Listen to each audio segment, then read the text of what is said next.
Hey guys, I'm Lou, and in today's video I will be reviewing Wayward Son by Rowell. This book is the second book in the Simon Snow series. This review may contain some spoilers about Carry On, so you have been warned. Before I get into my summary and review, don't forget to like and subscribe, and don't forget to check out my Depop, which I have recently created. You may see some familiar books. The summary is as follows. The story is supposed to be over. Simon Snow did everything he was supposed to do. He beat the villain, he won the war, he even fell in love.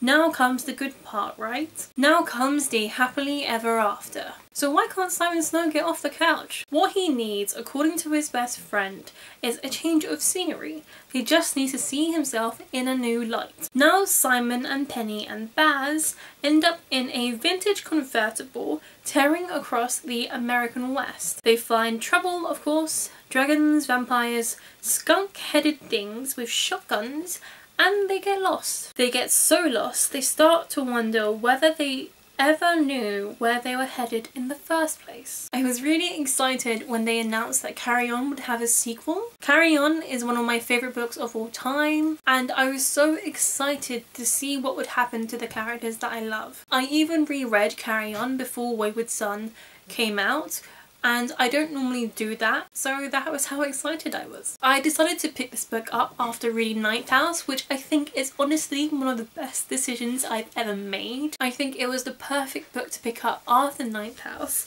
because it was just such an easy reading experience, especially compared to the darkness that is Ninth House. I did enjoy this book. I really enjoyed speed reading it. I felt like I was back into the Carry On world. I enjoyed how the story was told, but I didn't really like where the story went. I didn't like seeing Simon and Baz's relationship being strained. I feel like that's not really a spoiler. Could be seen as a spoiler, but relationships tend to get strained regardless of having wings and no magic. I also really didn't like them not talking to each other because we get both perspectives and you just see a giant miscommunication and you're just like, just talk to each other, please. This book felt very different to Carry On, and I don't think I liked that difference, but I also understand that it's set in a completely different place and the circumstances have changed, so obviously there's going to be a shift in tone. In addition to Simon having fundamentally changed since the first book, I am really intrigued to see what will happen next, and I can't wait to read the third book in this series. I was so happy when they announced a third book. After reading the end of this book, you knew that there's going to be a third book because it ends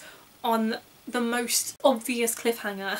I loved all the old characters of Baz, Simon and Penny. We did get to see Agatha, but I wish we got to see more of her, especially seeing as she is a fundamental part of this story and yet she is hardly in it. It's like Agatha was the main mission, but instead of Baz, Simon and Penny doing the main mission, they went to go and do loads of side quests, and when they ran out of side quests, they went to go and find Agatha. I also liked the introduction of the new character Shepherd. I'm intrigued to see where his story will go. There is some setup to his background in this book, but his character is not really that explored, but I think we will see that in the third book. Unfortunately, the weakest part of this story is the plot. It's not plot driven, it's character driven, which means that the plot is a backseat. It's just the characters aren't doing things, things are happening to them almost. If you're more of a plot-based reader like I am, there is a chance you may dislike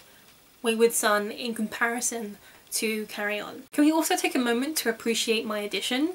Because I managed to get the Waterstones edition, so it's got this beautiful, lovely sprayed edges. And then Rowell has also signed it, so like this book is very special to me. Overall, I gave this book 4 out of 5 stars. I did enjoy reading it, but I didn't necessarily agree with the direction in which the book went. But I still appreciate the way the story was told. I would definitely still recommend Carry On because it is such a great book. It is still one of my favourite books, especially after the reread, but I would be more hesitant to recommend Wayward Son.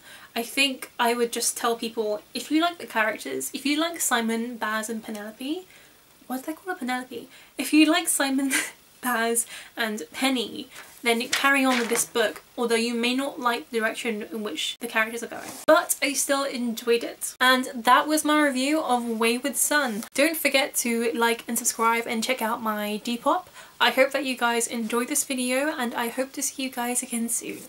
Bye!